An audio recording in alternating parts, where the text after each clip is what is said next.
Анандай процентпен күнәһардан бөлек банкрот болмағанда қайтесің.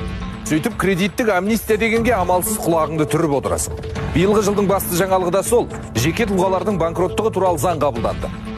Алайда таяқтың екінші ұшы бар демекші, банкроттыққа өтініш берген адамның мойнына үлкен қоңырау ілінетін сияқты. Оны Егов куәгері біледі. Гүлназия, кеш жарық, сөз сізде.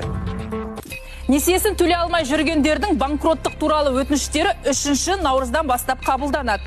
Бұл туралы үкіметте қаржы министрі айтты. Ерұлан Жамабаевтың түсіндіруінше, жеке тұлғалардың банкроттығы туралы заңда 3 рәсім қарастырылған. Алғашқысы соттан тыс. Әуелі соған тоқталайын. Мұның аясында қарызы 5 миллион 520 мыңнан аспайтын, оны 1 жылдан бері төлей алмаған азаматтар қарастырылады. Өтініш электронды үкімет порталы арқылы беріледі.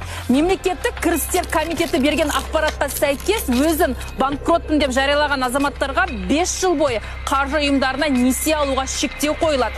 Сонымен қатар банкроттықты 7 жылдан кейін ғана қайта қолданып, 3 жыл бойы мемлекет сіздің қаржылық жағдайыңызға мониторинг жүргізеді. Айтпақшы, дәл осы рәсімде атаулы әлеуметтік көмек алып жүргендерге жеңілдіктер бар. Қаржы министрлігінің маманын тыңдайық.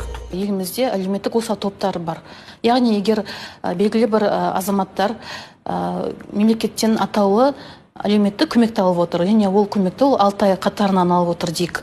Яғни бұл азаматтар несиесін 12 ай бойы төлегені немесе төлемегеніне қарамай, олардың несиесін төлей алмаған жағдайда, мысалы 3 ай бойына төлей алмасын, мысалы 4 ай бойы төлей алмасын, онда олар өздері өтінім беріп, банкрот деп жариялауға өзінің ниетін білдіре алады.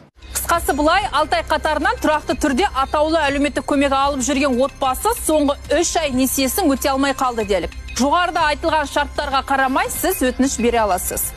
2 айдан кейін қолданысқа енгізілетін жаңа заң туралы халықтың пікірін білдік. 7 миллиондай толық шешілген мәселе ма, соны түсінбей қойдым. Оған қалай подавать ету керек, ешқандай білмеймін. Бұл жерде, бұл заңның талаптары бойынша адам 1 жыл бойы төлелмейтіндей жағдайда болу керек. Үкіметтің сондай көмегі тиер шығар деп ойлаймын. Өзім алған қарызым өзім төлеймін. Дәл осы бірінші рәсімге қатысты тағы бір маңызды ақпарат. Өтінім беретін азаматтардың меншігінде тіркелген мүлкі. Оның ішінде ортақ меншіктегі мүлкі болмауы тиіс. Қазір құжаттарды қабылдау үшін дайындық жұмыстары жүргізілуде. Қаржы министрі де жаңа құжатты түсінбей жатқандарға арнайы мамандар көмектесетінін айтты. Біреулер әдейі бере салып, түсінбей беруі мүмкін.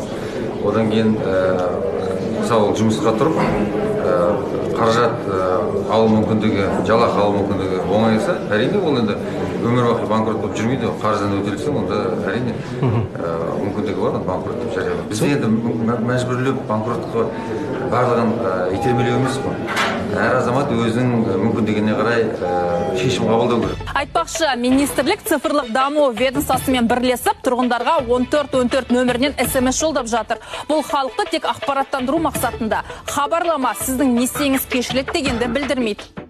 Екінші рәсімге тоқталса, қарызы 5 миллионнан асатын азаматтар өтінішті тұрғылықты жері бойынша сотқа береді. Оның мүлкі сауда-саттыққа қойылады. Айтпақшы, құжаттарды рәсімдеуге сізге арнайы қаржы саласының маманы көмектеседі. Оның ақысы борышкердің мүлкі есебінен жүргізіледі. Тағы бір мәселе, рәсім жүргізу аясында сізге шетелге шығуға уақытша тыйым салынады.